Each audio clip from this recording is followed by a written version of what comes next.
মিম্মির গল্পের ঝুড়ি চ্যানেলে আপনাদের সবাইকে স্বাগত। শুরু করতে যাচ্ছি প্রখ্যাত কথা সাহিত্যিক হুমায়ুন আহমেদের উপন্যাস বৃষ্টিবিলাস।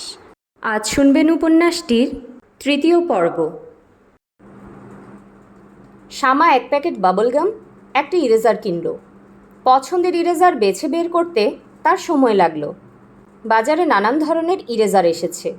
পেন্সিলের দাগ মুছতে পারুক আর না পারুক, দেখতে সুন্দর। শামার বুক সামান্য ধকধক করছে। দোকানিকে দাম দেওয়ার পর তাকে অভিনয় করতে হবে, অভিনয়টা ভালো হতে হবে। আতাউরকে দোকানের এক মাথায় দেখা যাচ্ছে। আতাউরকে দেখে চমকে ওঠার ভান করতে হবে। চমকে উঠে বলতে হবে, আপনি এখানে কি করছেন? কথা বলারও বিপদ আছে। গলার স্বর চিনে ফেলবে না তো? ভুরু কুচকে ভাববে না তো টেলিফোনে যার সাথে কথা বলছিল তার সঙ্গে এই মেয়েটার গলার স্বরের এত মিল কেন? না, তা ভাববে না। টেলিফোনে মানুষের গলার স্বর অন্যরকম শোনায়। তাছাড়া দু বোনের গলার স্বরে মিল থাকতেই পারে। শামার বান্ধবী তৃণা এবং তার মার গলার স্বর অবিকল একরকম। এই নিয়ে কত ঝামেলা হয়েছে। সাগর ভাই তৃণাদের বাসায় টেলিফোন করেছেন। টেলিফোন ধরেছেন তৃণার মা। তিনি হ্যালো বলতেই সাগর ভাই বললেন, জানগো, তুমি কেমন আছো? তোমার রাগ কি কমেছে? তৃণার মা শান্ত গলায় বললেন, তুমি কাকে চাচ্ছ? তৃণাকে? ও টয়লেটে আছে। আমি তৃণার মা। বাবলগাম এবং ইরেজারের দাম দেওয়া হয়েছে। এখন শামা চলে যেতে পারে। একটা ব্যাপারে সে মন ঠিক করতে পারছে না। আতাউরকে দেখতে পায়নি এমন ভান করে সে কি বের হয়ে যাবে, নাকি হঠাৎ দেখতে পেয়ে অবাক হবে? দেখতে না পাওয়ার অভিনয়টাই সহজ হবে। মাথা নিচু করে দোকান থেকে বের হয়ে যাওয়া, এর একটা সমস্যা আছে। আতাউর যেমন লাজুক, সে হয়তো চোখই তুলবে না, নিচ থেকে এগিয়ে এসে কিছু বলবে না।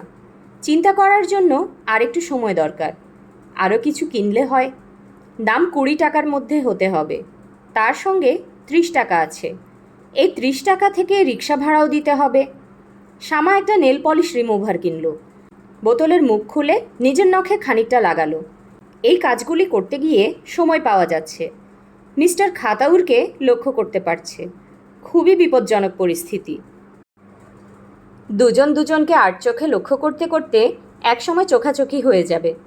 তখন শামাকে কিছু বলতেই হবে। শামার প্রথম কথাটা কি হবে? আরে আপনি? নাকি সে বিনীত ভঙ্গিতে সালাম দেবে? সালামটা তো মনে হয় দেয়া উচিত। শামা, তুমি এখানে? শামা এতই চমকে গেল যে তার হাত লেগে নেল পলিশ রিমুভারের বোতল টেবিলে কাত হয়ে পড়ে গেল। শামা বোতল তুলতে তুলতে বলল, আসসালামু আলাইকুম। তুমি কি আমাকে চিনতে পারছো? জি। এক প্যাকেট সিগারেট কিনতে দোকানে ঢুকেছিলাম, হঠাৎ দেখি তুমি। শামা মনে মনে বলল, খাতাউর সাহেব, আপনি তো মিথ্যা খুব ভালোই বলছেন। বেছে বেছে শার্টটাও সুন্দর পরেছেন। কেউ নিশ্চয়ই বলেছে এই শার্টে আপনাকে ভালো মানায়। ওই দিন তো আপনার চেহারা ঠিকমতো দেখতে পাইনি, আজ দেখতে পাচ্ছি। চেহারা খারাপ না। থুতনিতে কাটা দাগ কেন? ছোটবেলায় পড়ে গিয়ে ব্যথা পেয়েছিলেন? কিভাবে ব্যথা পেলেন সেই গল্পটা একসময় শুনব। কী জন্য শুনবো জানতে চান?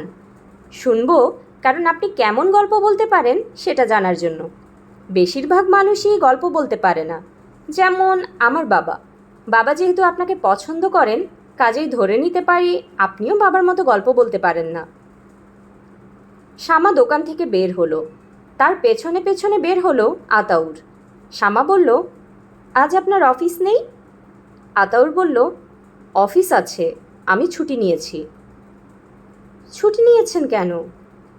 শরীরটা ভালো না, ভাবলাম ঘরে শুয়ে থেকে বিশ্রাম করব। কই, আপনি তো ঘরে শুয়ে নেই, দোকানে দোকানে ঘুরছেন। আতাউর বিব্রত ভঙ্গিতে কাশল।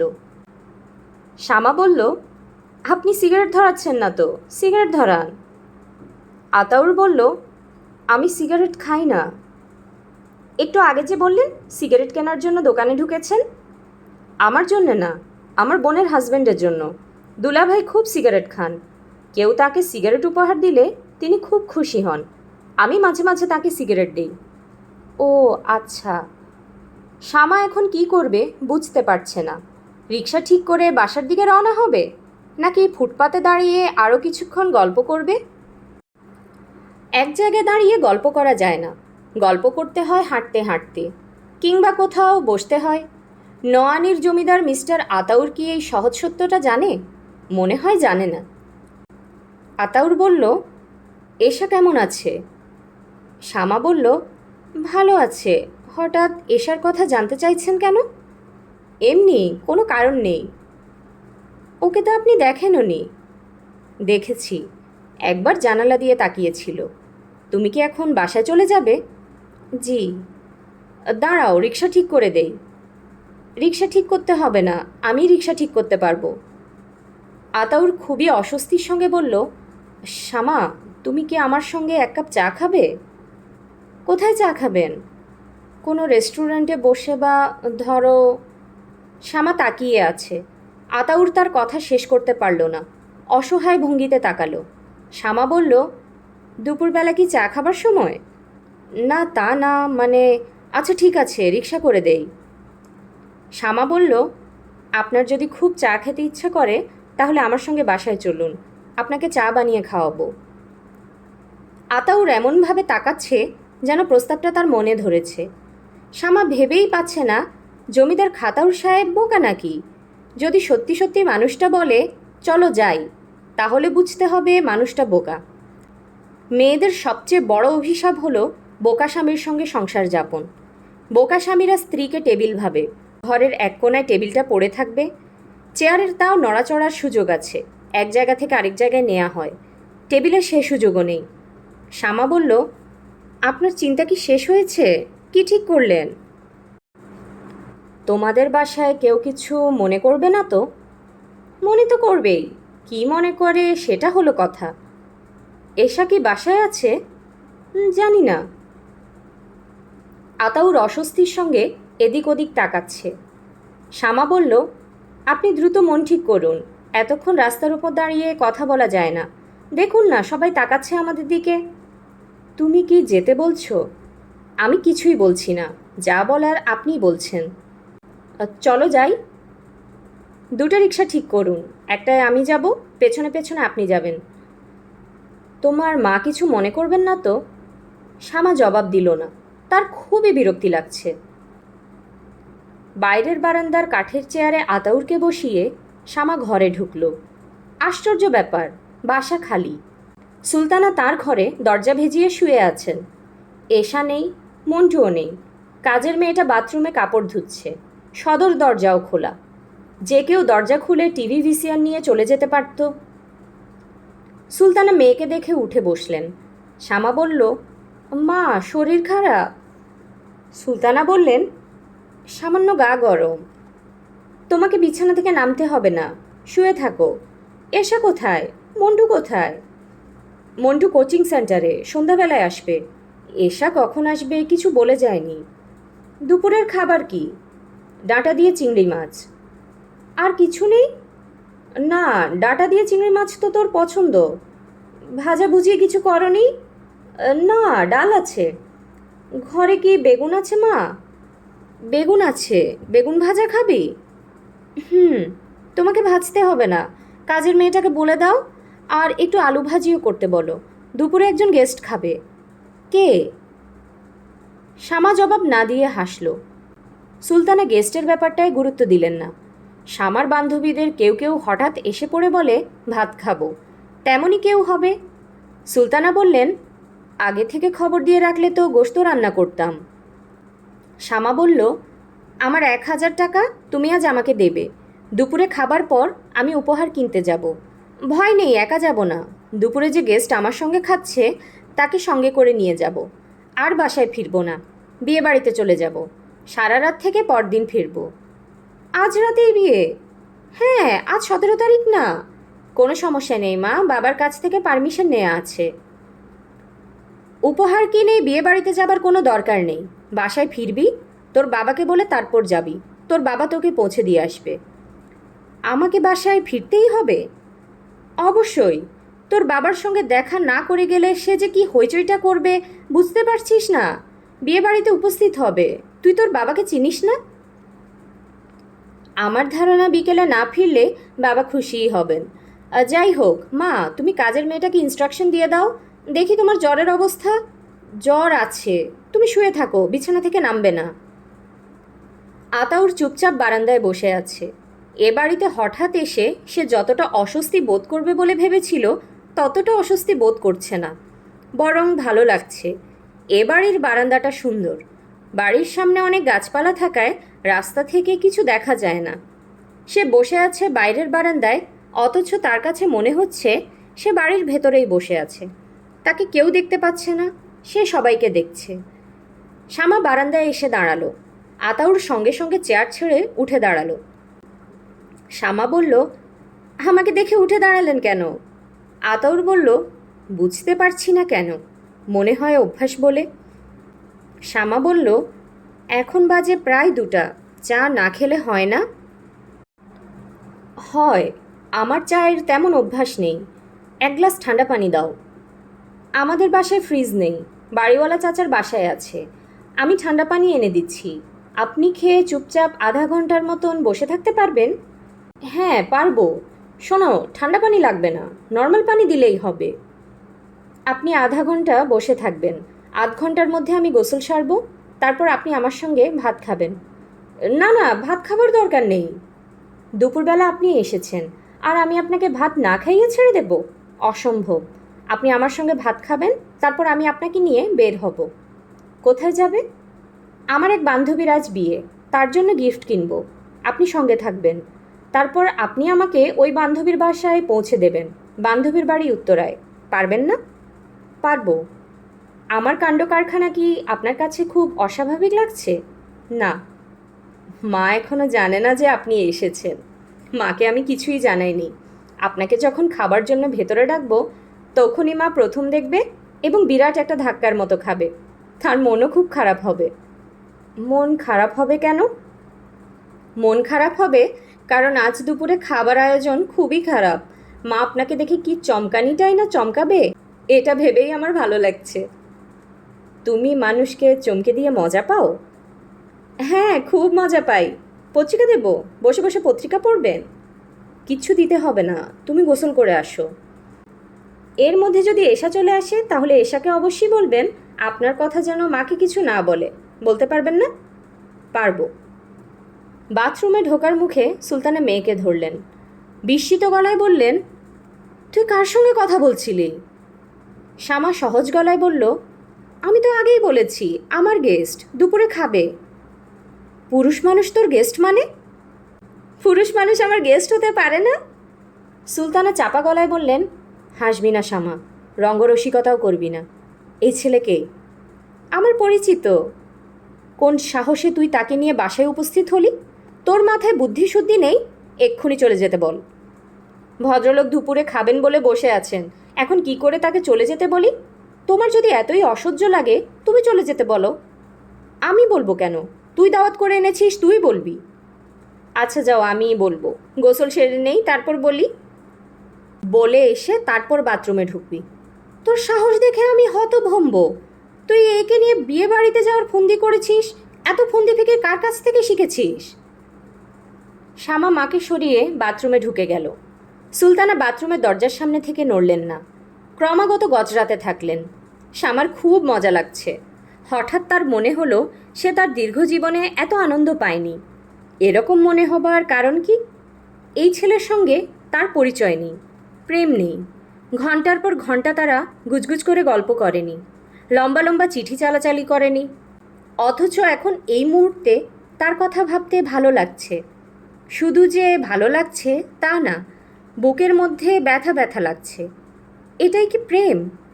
হঠাৎ শ্যামার চোখে পানি এসে গেল। চোখে পানি আসার অর্থই বা কী? বাথরুমের দরজায় ধাক্কা পড়ছে। সুলতানা দরজা ধাক্কাচ্ছেন। শ্যামা বলল, কি হলো মা, তুমি দেখে দরজা ভেঙে ফেলার জোগাড় করছো। সুলতানা ফিসফিস করে বললেন, বারান্দায় আতাউর বসে আছে না? হ্যাঁ, ফিসফিস করছো কেন? ফিসফিসানোর কোনো কারণ তো ঘটেনি। তুই এ নাটকটা কেন করলি? কেন আমাকে বললি না আতাউর এসেছে?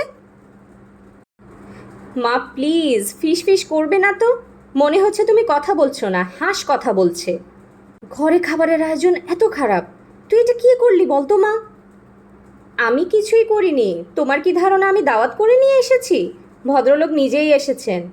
মা শোনো, তুমি কি দয়া করে জমিদার সাহেবকে এক গ্লাস পানি খাওয়াবার ব্যবস্থা করবে? আমার কাছে ঠান্ডা পানি চেয়েছেন, আমি ভুলে গেছি।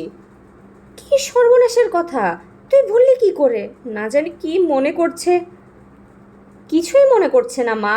তুমি মুত্তালিব চাচার ফ্রিজ থেকে এক বোতল পানি আনাও, তারপর নওয়ানির জমিদারকে এক গ্লাস ঠান্ডা পানি পাঠাও। আর শোনো মা, বাথরুমের সামনে থেকে সরো। আমি লক্ষ্য করেছি আমি বাথরুমে ঢুকলেই তোমার 101টা গল্প করার নেশা চাপে। চট করে একটু পোলাও করে ফেলবো। পোলাও কি দিয়ে খাবে? বেগুন ভাজা দিয়ে? ঘরে ডিম আছে, ডিমের কোরমা করি। তোমার যা ইচ্ছে করো, এখন দয়া করে বাথরুমের সামনে থেকে সরো, আমার খুবই বিরক্তি লাগছে। শামা গায়ে পানি ঢালছে। গরমের সময় শরীরে পানি ঢাললেই ভালো লাগে। আজ অন্য দিনের চেয়েও অনেক বেশি ভালো লাগছে কেন? শামার হঠাৎ মনে হলো, বাথরুমের বন্ধ দরজার ওপাশে যদি মা দাঁড়িয়ে না থেকে খাতাউর সাহেব দাঁড়িয়ে থাকতো তাহলে চমৎকার হতো। গায়ে পানি ঢালতে ঢালতে খাতাউর সাহেবের সঙ্গে গল্প করা যেত। কি গল্প করা যায়? কোনো মানে হয় না এমন সব গল্প। ধাঁধা জিজ্ঞেস করলে কেমন হয়? মাকড়সার একটা ধাঁধা আছে, কেউ এই ধাঁধার উত্তর পারে না, এটা জিজ্ঞেস করা যেতে পারে। শামা মাথায় পানি ঢালতে ঢালতে বলবে, আচ্ছা, আপনি নিশ্চয়ই জানেন মাকড়সা জাল বানায়, বানায় না? আতাউর বলবে, হ্যাঁ জানি। সেই জালে অন্য পোকা আটকায়, মাকড়সা সেগুলো খায়। এটা জানেন তো? হ্যাঁ জানি।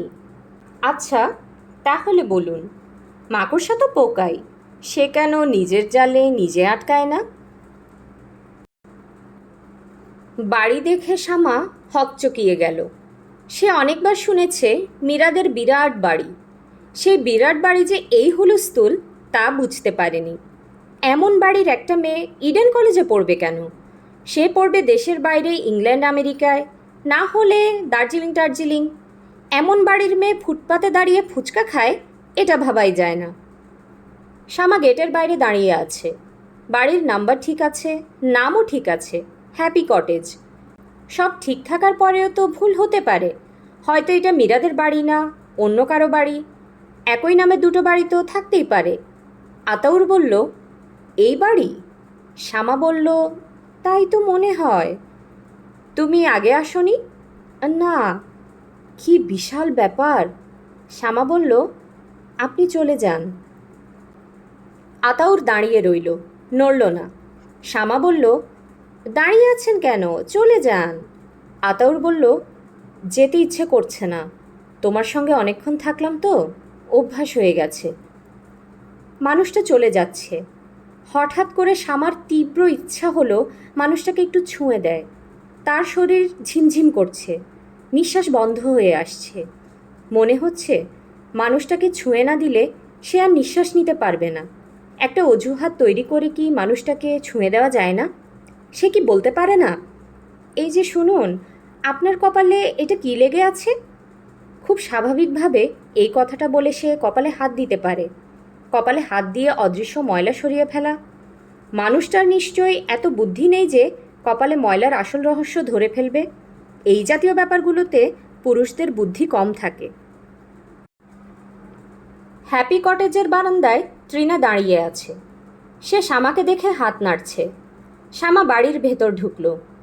তৃণা অতি ব্যস্ত ভঙ্গিতে শামার কাছে এসে বলল, মারাত্মক একটা ব্যাপার হয়েছে। বিয়ের পর মেয়েকে উঠিয়ে নিয়ে যায় না, মীরাকে আজ নিচ্ছে না, এই বাড়িতেই বাসর হবে। মারাত্মক না? শামা বলল, মারাত্মক কেন? বুঝতে পারছিস না কেন মারাত্মক? না। তৃণা বিরক্ত গলায় বলল, তোর কি মাথায় বুদ্ধি বলতে কিছুই নেই নাকি? এই বাড়িতে বাসর হচ্ছে তার মানে কি? আমরা বাসর ঘর সাজানোর সুযোগ পাচ্ছি। অলরেডি সাজানো শুরু হয়েছে। আমার দূর সম্পর্কের এক ভাই আছে, তার কলাবাগানে ভিডিওর দোকান। তাকে খবর দেওয়া হয়েছে সে বাসর ঘরে গোপন ভিডিও ক্যামেরা সেট করে রাখবে, একটা সাউন্ড রেকর্ডারও থাকবে। মীরার যাবতীয় অডিও ভিজুয়াল কর্মকাণ্ড রেকর্ডের ব্যবস্থা থাকবে। এখন বুঝতে পারছিস কেন মারাত্মক? পারছি। মীরা কিছু বুঝতে পারছে না। সে তার বিয়ের টেনশনে বাঁচে না, সে কি বুঝবে? তার হচ্ছে মাথার ঘায়ে কুত্তা পাগল অবস্থা। বাসর হচ্ছে কোথায়? মীরার ঘরে হচ্ছে না, ছাদে এদের প্রকাণ্ড একটা কামরা আছে, সেখানে হচ্ছে। তুই এ বাড়িতে আগে এসেছিস? হ্যাঁ এসেছি, মাত্র একবার এসেছি। এত প্রকাণ্ড বড় লোকের বাড়িতে বারবার আসা যায় না। এত বড় বাড়িতে নিজেকে সবসময় পর পর লাগে। তবে আমরা সবাই একসঙ্গে আছি তো আমাদের লাগছে না। সবাই এসে গেছে? তুই আর টুনি, তোরা দুজন বাদছিলি। এখন বাকি শুধু টুনি। মনে হয় সে আসবে না, বাসা থেকে ওকে ছাড়বে না। টুনি খুবই ভুল করলো। বাসর ঘরে ভিডিও ফিট করাতেই আমাদের শেষ না, আরও অনেক ফান হবে। আমাদের সোশিওলজির সাহানা ম্যাডামও এসেছেন। তিনি প্রথম আলগা আলগা ঘুরে বেড়াচ্ছিলেন, এখন আমাদের দলে ভিড়ে গেছেন। ভিডিও ক্যামেরা ফিট করার তদারকি তিনিই করছেন। সে কি! বিয়ে বাড়িতে গেলে সব মেয়ের মাথায় খানিকটা হলেও আউলা হয়, উনার সবচেয়ে বেশি আউলা হয়েছে। ভিডিও ক্যামেরা বসানোর লোক চলে এসেছে। তার নাম তাহের। তাকে দেখে মনে হচ্ছে সে লজ্জায় মুখ তুলতে পারছে না। এতগুলো মেয়ের পাশে সে খুবই অস্বস্তি বোধ করছে। কেউ কিছু বললে চমকে উঠছে। একবার তো হাত থেকে ক্যামেরাও ফেলে দিল। সাহানা ম্যাডাম বললেন, তাহের, ক্যামেরাটা ফিট করছো কোথায়? খাটের মাথায়? তাহের হ্যাঁ সূচক মাথা নাড়ল। ম্যাডাম বললেন, ফিল্ড অফ ভিশন কী রেখেছ? শুধু খাটটা কভার করলেই হবে। যা ঘটনা সব খাটেই ঘটবে। অডিও রেকর্ডারের কি করেছো? ভিডিওর সঙ্গেই অডিও আছে। ক্যামেরাটা গাঁদা ফুল দিয়ে খুব ভালোভাবে ঢেকে দাও, যেন বোঝা না যায় ক্যামেরা। সব ঠিকঠাক হলে একটা টেস্ট রান করবে। তাহের আবার হ্যাঁ সূচক মাথা নাড়ল। ত্রিনা বলল, এখন আমাদের দরকার নকল দাড়ি গোঁফ। ফর এভরিবডিজ ইনফরমেশন, মীরাকে আমি অনেক কষ্টে রাজি করিয়েছি। সে বাসর ঘরে ঢোকার আগে নকল দাড়ি গোঁফ পরে ঘোমটা দিয়ে থাকবে।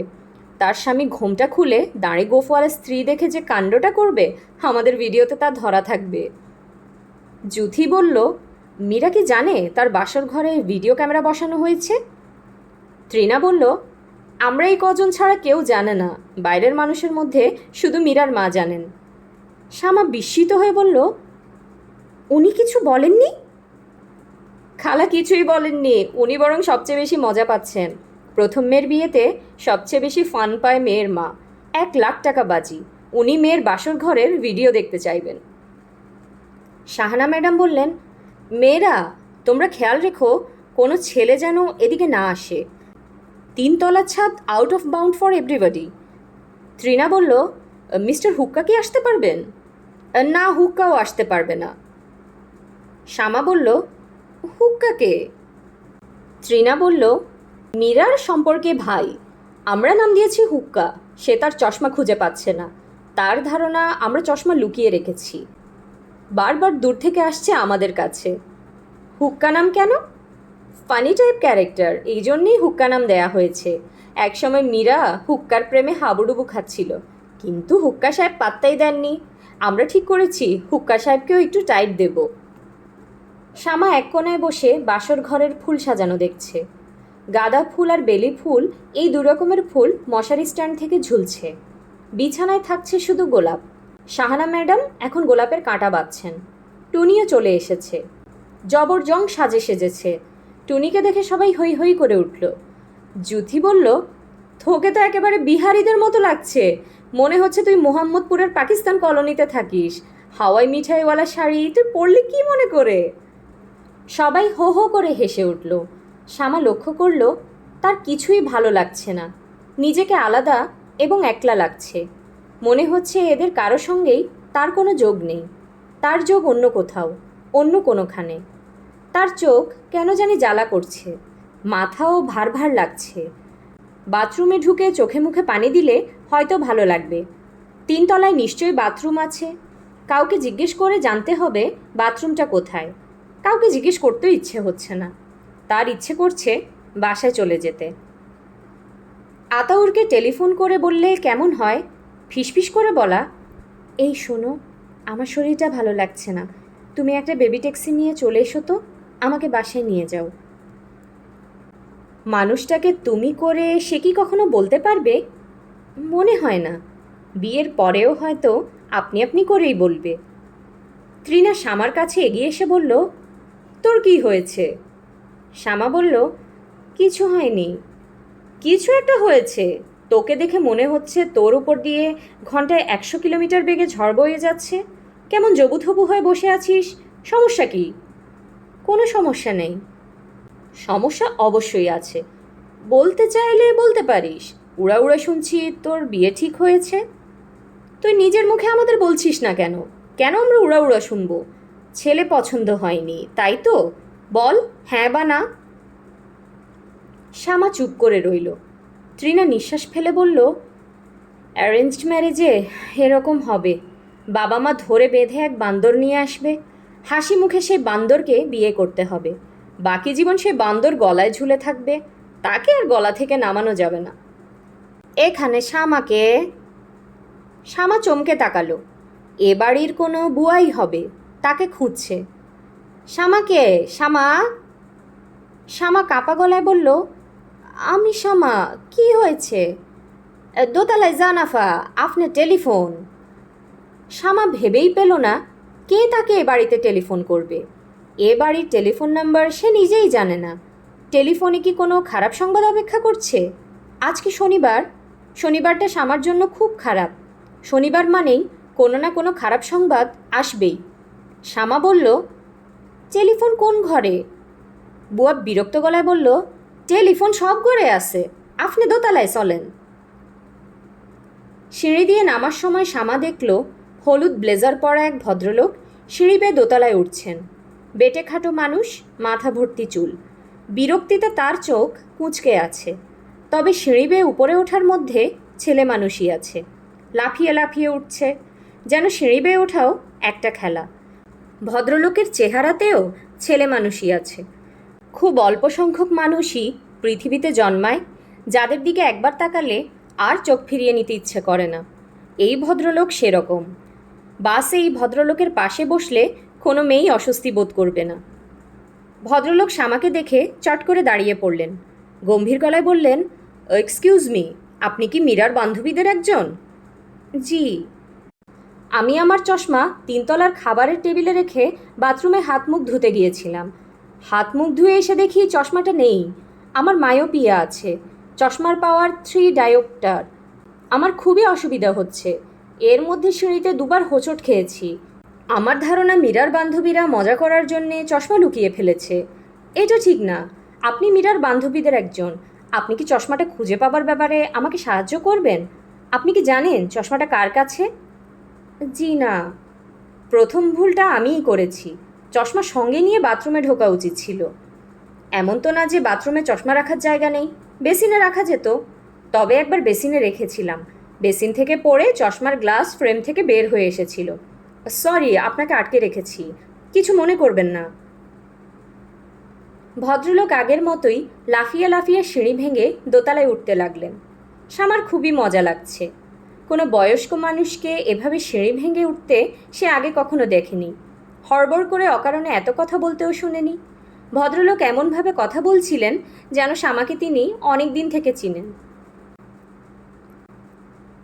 হ্যালো, কে? শ্যামা, গলা চিনতে পারছিস না? আমি মুত্তালিব, তোদের বাড়িওয়ালা চাচা। এই বাড়ির টেলিফোন নাম্বার আপনি কোথায় পেলেন? ইচ্ছা থাকলে উপায় হয়। Where there is a will there is a way. তুই কি অবাক হয়েছিস? তোর গলা তো আমি চিনতে পারছি না, চিবিয়ে চিবিয়ে কথা বলছিস কেন? একটা জিনিস খেয়াল রাখবি, টেলিফোনে কথা বলার সময় যতটা সম্ভব মিষ্টি গলায় কথা বলবি। কারণটাও ব্যাখ্যা করি। টেলিফোন কনভারসেশনের পুরোটাই অডিও, মুখ দেখা যাচ্ছে না, গলার স্বরটাই ভরসা। কাজেই সেই স্বরটা মিষ্টি হওয়া বাঞ্ছনীয়। কি আমার কথায় লজিক খুঁজে পাচ্ছিস? শ্যামা কিছু বলল না। সে স্বস্তি বোধ করছে, কারণ মুত্তালিব চাচার গলা স্বাভাবিক। তিনি হাসি মুখে কথা বলছেন। কোনো খারাপ সংবাদ থাকলে তিনি এমন হাসি মুখে কথা বলতেন না। হ্যালো শ্যামা। হ্যাঁ, শুনছি। এই টেলিফোন নাম্বার কি করে জোগাড় করলাম সেটা বলি। কী জন্যে টেলিফোন করেছেন সেটা আগে বলুন। স্টেপ বাই স্টেপ বলি। তুই এত ছটফট করছিস কেন? মনে হচ্ছে পাবলিক টেলিফোন থেকে টেলিফোন করছিস, তোর পেছনে লম্বা লাইন, সবাই তোকে তাড়া দিচ্ছে। শোন শ্যামা, হ্যালো হ্যালো। শুনছি। আমি কি করেছি শোন। প্রথমে এশাকে বললাম, তোমার বোনের ডায়েরি ঘেঁটে দেখো তার কোনো বান্ধবীর নাম্বার লেখা আছে কিনা। সে একজনের নাম্বার দিল, তৃণা মেয়েটার নাম। আমি তৃণার বাসায় টেলিফোন করে এই বাড়ির নাম্বার নিলাম। বুঝেছিস? বুঝলাম। আপনার অনেক বুদ্ধি। এখন বলুন টেলিফোন কেন করেছেন? টেলিফোন করেছি এটা বলার জন্য যে বাসায় চলে আয়। আমি তোদের এখানকার ঠিকানা নিয়ে গাড়িও পাঠিয়ে দিয়েছি, এতক্ষণে গাড়ি পৌঁছে যাবার কথা। বাসায় চলে আসবো? হুম। কেন? তোর বাবার শরীর খারাপ, বাথরুমে মাথা ঘুরে পড়ে গেছে। এখন ভালো, কিছুক্ষণ আগেও বিছানায় শুয়েছিল। এখন দেখে এসেছি বিছানায় বসা, লেবু শরবত খাচ্ছে, সেকেন্ডে সেকেন্ডে শামা শামা করছে। এজন্যেই আমার মনে হয় তোর চলে আসাটা ভালো হবে। শামা হতভম্ব গলায় বলল, চাচা আপনি কি বলছেন? আপসেট হবার কিছু নেই, তোর বাবা ভালো আছে। ডাক্তার এসে দেখে গেছে, বলেছে চিন্তার কিছু নেই। প্রেশার সামান্য বেশি, প্রেশার কমানোর ওষুধ দেয়া হয়েছে, সিডেটিভ দেওয়া হয়েছে। আমি যতদূর জানি এখন নাক ডেকে ঘুমাচ্ছে। চাচা আমি আসছি। তোর কথা শুনে মনে হচ্ছে তুই টেনশনে মরে যাচ্ছিস। টেনশন করার মতো কিছু হয়নি, এভরিথিং ইজ আন্ডার কন্ট্রোল। তোর মা শুরুতে খুব ভয় পেয়েছিল, এখন সামনে উঠেছে। তুই বরং এক কাজ কর, বাবাকে দেখে তারপর আবার বিয়ে বাড়িতে চলে যা। সাপও মরল, লাঠিও ভাঙল না। Snake is dead, stick intact. হা হা হা। এত হাসছেন কেন? হাসির কি হলো? তোর টেনশন দেখে হাসছি। ভুল বললাম, টেনশন দেখতে পাচ্ছি না, শুধু ফিল করছি। আমার টেনশন করাটা কি হাস্যকর? হ্যাঁ হাস্যকর। ছোটোখাটো ব্যাপারে যদি এত টেনশন করিস, বড় ব্যাপারগুলি কিভাবে সামাল দিবি? চাচা আমি রাখি। এখন টেলিফোন রেখে কি করবি? গাড়ি তো এখনো পৌঁছায়নি, ততক্ষণ আমার সাথে কথা বল। চাচা আমার কথা বলতে ইচ্ছে করছে না। শামা টেলিফোন রেখে দ্রুত নিচে নেমে গেল। মুত্তালিব চাচার গাড়ি এখনও আসেনি। গাড়ির ড্রাইভার যদি বাসা চিনতে না পারে? আচ্ছা, সে কি আতাউরকে টেলিফোন করে আসতে বলতে পারে না? আতাউর তাকে বেবি ট্যাক্সি করে পৌঁছে দেবে, এতে নিশ্চয়ই দোষের কিছু নেই। শামা আতাউরের নাম্বার ডায়াল করলো। টেলিফোন আতাউরই ধরল। আগের বারের মতন অন্য কেউ ধরল না। শামাকে নানান ভনিতা করে আতাউরকে চাইতে হলো না। শামা হ্যালো বলতেই আতাউর বলল, এশা তোমার খবর কি? দেখলে আমি কেমন গলা চিনি? আমার সঙ্গে একবার মাত্র কথা বলেছ, আর আমি গলা মুখস্থ করে রেখে দিয়েছি। শামা হকচকিয়ে গেল। এশা প্রসঙ্গটা তার মাথায় একেবারেই ছিল না, অথচ থাকা উচিত ছিল। সে বোকা না, সে বুদ্ধিমতী। এশা, হ্যালো বলেই চুপ করে গেলে কেন? কোত্থেকে টেলিফোন করেছো? আমাদের বাড়িওয়ালা চাচার বাসা থেকে করছি। আপনি কেমন আছেন? ভালো আছি। তোমার বুদ্ধিমতো দোকানটায় গিয়েছিলাম। তোমার আপা বুঝতেই পারেনি যে পুরো ব্যাপারটা সাজানো। আমার তো মনে হয় আপনি একটু বেহায়া টাইপ। আপার সঙ্গে হুড়হুড় করে বাসায় চলে এলেন, দুপুরে খাওয়া দাওয়া করলেন। আশ্চর্য তো। কাজটা খুবই বেহায়ার মতো করেছি, কিন্তু আমার একটুও খারাপ লাগছে না। মাই গড, আপনি যেভাবে কথা বলছেন তাতে তো মনে হচ্ছে আপনি আবার প্রেমে পড়ে গেছেন।